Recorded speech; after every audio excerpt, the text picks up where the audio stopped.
안녕하세요. 여러분. 오늘은 정말 많은 분들이 혼자 속으로 삼키고 계실 고민에 대해 이야기해 보려고 합니다. 왜 나만 참아야 하지? 이 한마디가 가슴 깊이 와닿으신다면 오늘 이 시간이 여러분께 큰 위로가 되길 바랍니다. 저도 50대가 되어서야 깨달았어요. 평생 착한 사람으로 살아오며 얼마나 많은 상처를 혼자 감당해왔는지 말이에요. 그런데 놀라운 건 우리 또래 90% 이상이 똑같은 고민을 하고 있다는 거예요. 나만 이런 게 아니었구나. 정말 많은 분들이 공감하실 거라고 생각합니다. 공감되신다면 좋아요로 마음을 표현해주세요. 혼자가 아니라는 걸 서로 확인해 보면서요. 사실 제가 이 이야기를 꺼내는 건 10년 전 저도 똑같은 고민으로 밤잠을 설쳤기 때문이에요. 직장에서는 항상 네 하며 다른 사람들 눈치를 보고 집에서는 가족들의 불편함을 제가 다 해결해야 한다고 생각했어요. 친구들과의 모임에서도 항상 제가 먼저 양보하고 제가 먼저 배려하고 그런데 정작 제가 힘들 때는 아무도 제 마음을 물어보지 않더라고요. 그때 문득 이런 생각이 들었어요. 왜 나만 참아야 하지? 왜 나만 이해해야 하지? 혹시 지금 이 순간에도 비슷한 마음이 드시는 분 계신가요? 댓글로 나눠주세요. 하지만 진짜 문제는 따로 있었습니다. 우리가 착한 사람이라고 생각하며 살아온 그 모든 행동들이 사실은 진짜 착함이 아니라 두려움에서 나온 것이었다는 거예요. 미움받을까 봐. 혼자 남겨질까 봐. 나쁜 사람으로 보일까 봐. 그 두려움 때문에 계속 참고 양보하며 살아온 거죠. 이건 단순한 조언이 아닙니다. 제가 10년간 상처받고 회복하며 깨달은 진실이에요. 그리고 수많은 중년 상담을 해오면서 확신하게 된 마음의 원리입니다. 심리학에서는 이를 과도한 수능성 패턴이라고 해요. 어린 시절부터 착하게 살아야 한다. 참는 게 미덕이다 라는 말을 들으며 자라온 우리 세대의 공통된 특징이죠. 그런데 이게 중년이 되면서 정말 큰 문제가 되는 거예요. 제가 겪었던 아픈 이야기를 말씀드리면 몇 년 전 저희 가족 모임에서 있었던 일이에요. 명절 때마다 친척들이 모이면 항상 제가 음식 준비, 설거지, 정리까지 다 했어요. 다른 사람들은 편히 앉아서 텔레비전 보고 있는데 저 혼자 부엌에서 일하고 있으니까 너무 서러웠어요. 그런데 가장 충격적이었던 건 제가 아무 말도 안 했다는 거예요. 그날 밤 혼자 울면서 생각했어요. 내가 왜 이렇게 살고 있지? 왜 나만 희생해야 하지? 그런데 더 놀라운 건 다른 사람들은 제가 힘들어하는 줄도 모르고 있었다는 거예요. 제가 항상 웃으며 괜찮다 했으니까요. 이런 마음 이야기가 필요하시면 구독 버튼도 꾹 눌러주세요. 함께 성장해 나가면 좋겠어요. 사실 우리가 알고 있던 착함의 정의가 잘못되어 있었어요. 진짜 착함은 자신을 희생하는 게 아니라 나 자신도 사랑할 줄 아는 거예요. 자신의 감정을 인정하고 필요할 때는 아니요라고 말할 줄 아는 것. 그게 진정한 착함입니다. 저는 그 깨달음을 얻기까지 정말 많은 시간이 걸렸어요. 상담을 받으면서, 책을 읽으면서, 그리고 무엇보다 용기를 내서 조금씩 변화를 시도하면서 말이에요. 그 과정에서 가장 중요한 것을 발견했는데 그것은 바로 경계선 설정이었어요. 경계선이란 나는 여기까지만 할 수 있다는 선을 명확히 하는 거예요. 물론 처음엔 두려웠어요. 사람들이 저를 이기적이라고 생각하지 않을까? 차가운 사람이라고 여기지 않을까 걱정이 많았죠. 하지만 놀랍게도 오히려 사람들이 저를 더 존중하기 시작했어요. 여기까지 위로가 되셨나요? 좋아요 부탁드려요. 혼자가 아니라는 걸 함께 확인해 보면서요. 그런데 여기서 끝이 아닙니다. 더 놀라운 깨달음은 이제부터예요. 제가 상담하면서 만난 한 분의 이야기를 들려드릴게요. 55세 여성분이셨는데 평생 남편과 자녀들을 위해 자신을 희생하며 살아오셨어요. 그런데 어느 날 갑자기 나는 누구인가 하는 질문이 떠올랐대요. 그분이 하신 말씀이 잊혀지지 않아요. 선생님, 저는 누구의 아내, 누구의 엄마로만 살아왔어요. 정작 나 자신이 누구인지, 뭘 좋아하는지, 뭘 원하는지 모르겠어요. 이 말씀에 얼마나 많은 분들이 공감하실까요? 그런데 6개월 후, 그분은 완전히 달라지셨어요. 처음으로 자신만의 취미를 찾으셨고, 가족들에게 합리적인 역할 분담을 요청하셨어요. 그리고 무엇보다 자신의 감정을 솔직하게 표현하기 시작하셨죠. 이걸 모르면 계속 같은 상처를 받을 거예요. 착한 사람 콤플렉스의 가장 큰 문제는 우리 자신을 잃어버리게 만든다는 거예요. 다른 사람들을 위해 살다 보면 정작 내가 누구인지, 뭘 원하는지 모르게 되거든요. 잠깐. 이것만은 절대 놓치면 안 됩니다. 착한 사람 콤플렉스에서 벗어나는 첫 번째 단계는 죄책감과 화해하기예요. 우리는 너무 오랫동안 나는 착해야 한다는 강박에 사로잡혀 살았어요. 그래서 조금만 자기 의견을 말하거나 거절을 해도 죄책감이 들어요. 하지만 이 죄책감은 건강하지 않아요. 진짜 건강한 관계는 서로의 경계를 존중하는 관계예요. 내가 싫을 때 싫다고 말할 수 있고, 힘들 때 힘들다고 표현할 수 있는 관계가 진정한 관계입니다. 제가 처음으로 미안해요. 그건 제가 할 수 없을 것 같아요 라고 말했을 때의 기분을 아직도 기억해요. 가슴이 두근두근하고 상대방이 화낼까봐 무서웠어요. 그런데 놀랍게도 상대방은 그럼 어쩔 수 없지라고 담담하게 반응하더라고요. 그때 깨달았어요. 제가 혼자서 만들어낸 두려움이 얼마나 컸는지 말이에요. 사실 대부분의 사람들은 우리가 생각하는 것만큼 우리의 거절을 심각하게 받아들이지 않아요. 비슷한 경험 있으신 분 계신가요? 댓글로 나눠주세요. 서로 위로하면서 성장해봐요. 이 순간이 여러분 인생의 전환점이 될 수 있어요. 지금부터 제가 알려드릴 단계별 방법을 통해 착한 사람 콤플렉스에서 벗어나실 수 있을 거예요. 첫 번째 단계, 나의 감정 인정하기. 가장 먼저 해야 할 일은 내 감정을 있는 그대로 인정하는 거예요. 화가 나는 것도 괜찮다. 짜증나는 것도 괜찮다. 싫은 것도 괜찮다라고 스스로에게 말해주세요. 감정에는 옳고 그름이 없어요. 그냥 있는 그대로 받아들이면 됩니다. 두 번째 단계, 나의 욕구 파악하기. 매일 저녁 10분씩 시간을 내서 오늘 나는 뭘 원했을까? 라고 자신에게 물어보세요. 처음엔 잘 모르겠을 거예요. 너무 오랫동안 다른 사람들의 욕구만 생각하며 살았으니까요. 하지만 천천히, 조금씩 내 마음의 소리를 들어보세요. 세 번째 단계, 작은 거절부터 시작하기. 갑자기 큰 거절을 할 필요는 없어요. 작은 것부터 시작해보세요. 오늘은 좀 피곤해서 내일 해도 될까요? 이런 식으로 말이에요. 작은 성공 경험이 쌓이면 점점 더 큰 거절도 할 수 있게 됩니다. 마음에 와닿으셨다면 좋아요로 힘을 주세요. 함께 변화해나가는 마음으로요. 네 번째 단계, 내 시간 확보하기. 매일 최소 30분.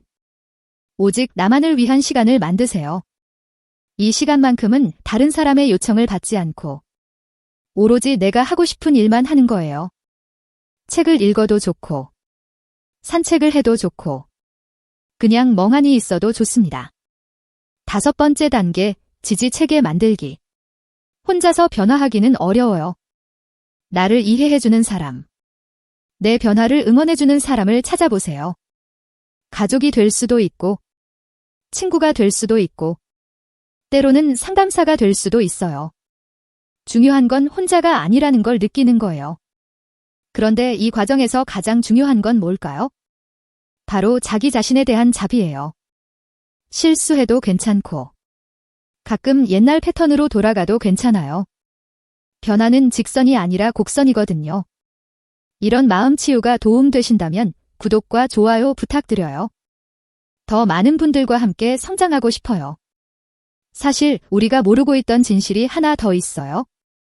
착한 사람 콤플렉스를 가진 사람들은 사실 매우 강한 사람들이에요. 다른 사람들을 위해 자신을 희생할 수 있는 강함을 가지고 있거든요. 문제는 그 강함을 잘못된 방향으로 쓰고 있다는 거예요. 그 강함을 이제 올바른 방향으로 써보세요. 나 자신을 사랑하는 일에, 건강한 관계를 만드는 일에, 진정한 착함을 실천하는 일에 써보세요. 그때 비로소 우리는 진짜 행복을 느낄 수 있을 거예요. 제가 상담하면서 만난 또 다른 분의 이야기를 들려드릴게요. 48세 남성분이셨는데 직장에서 항상 다른 사람들의 일까지 떠안으며 살아오셨어요. 야근은 기본이고 주말에도 회사 일을 하셨죠. 그런데 승진은 항상 다른 사람들이 하고 인정받는 것도 다른 사람들이더라고요. 그분이 처음 상담실에 오셨을 때 하신 말씀이 저는 왜 이렇게 바보같이 살고 있을까요? 였어요. 그때 제가 말씀드렸어요. 바보가 아니라 너무 착하셨던 거예요. 하지만 이제는 조금 다르게 살아보면 어떨까요? 6개월 후. 그분은 적당한 선에서 일을 마무리하고 집에 가기 시작하셨어요. 다른 사람들의 일은 정중하게 거절하시고 자신의 의견도 당당하게 표현하셨죠. 그랬더니 오히려 동료들이 그분을 더 존중하게 되었다고 하더라고요. 이건 아무도 말해주지 않는 마음의 비밀인데요. 사실 사람들은 너무 착한 사람을 오히려 만만하게 봐요. 경계가 없는 사람을 이용하려고 하는 거죠. 하지만 적당한 경계가 있는 사람은 존중해요.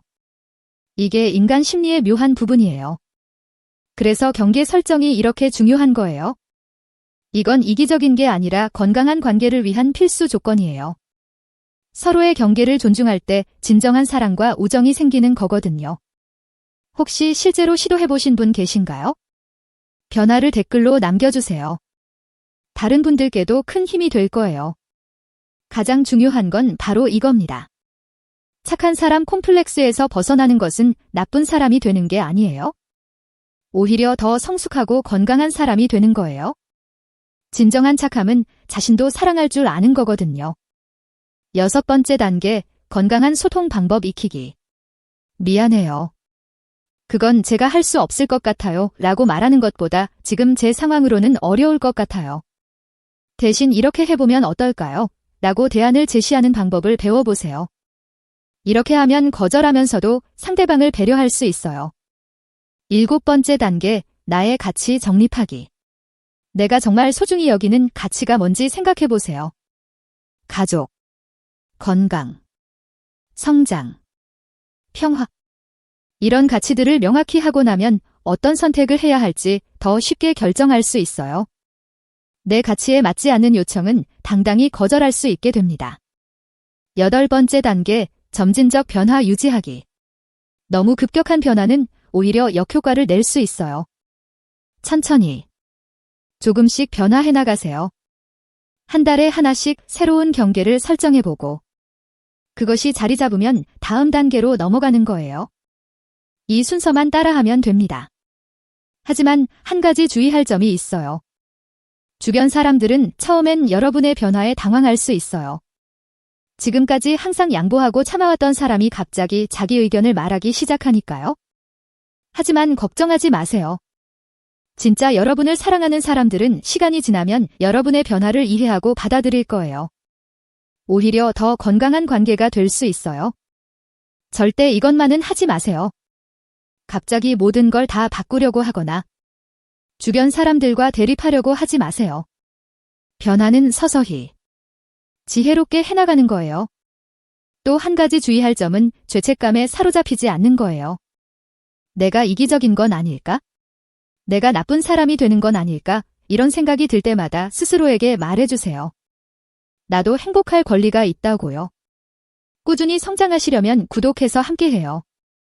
혼자서는 어려운 변화도 함께라면 할 수 있어요. 제가 만난 또 다른 분의 이야기를 들려드릴게요. 52세 여성분이셨는데 평생 시어머니와 남편의 눈치를 보며 살아오셨어요. 자신의 의견은 한 번도 제대로 말해본 적이 없으셨다고 하더라고요. 그런데 어느 날 시어머니가 무리한 요구를 하셨을 때 처음으로 힘들어요 라고 말씀하셨대요.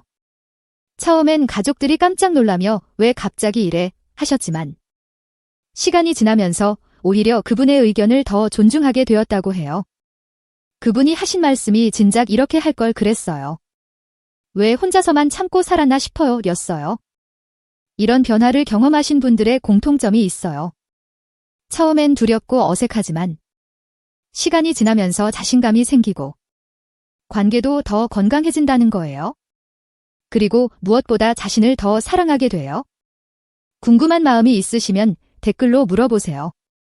함께 고민해보면서 답을 찾아가요. 사실 착한 사람 콤플렉스의 뿌리는 어린 시절에 있어요. 착하게 살아야 사랑받는다는 믿음이 무의식 깊이 자리 잡고 있는 거죠. 하지만 이제 우리는 알아야 해요. 진정한 사랑은 조건부가 아니라는 걸 말이에요. 나를 진짜 사랑하는 사람은 내가 완벽하지 않아도, 가끔 짜증을 내도, 때로는 거절을 해도 여전히 사랑해줄 거예요. 그리고 그런 사람들만이 진정한 인간관계를 만들어갈 수 있는 사람들이에요. 여러분만의 치유 방법이 있으시면 댓글로 공유해주세요. 서로 배우면서 성장할 수 있을 거예요. 또 다른 중요한 깨달음이 있어요. 착한 사람 콤플렉스를 가진 사람들은 보통 자존감이 낮아요. 다른 사람들의 인정을 받아야만 자신의 가치를 느끼거든요. 하지만 진정한 자존감은 타인의 평가와 상관없이 스스로를 소중히 여기는 마음에서 나와요. 매일 아침 거울을 보면서 자신에게 말해보세요.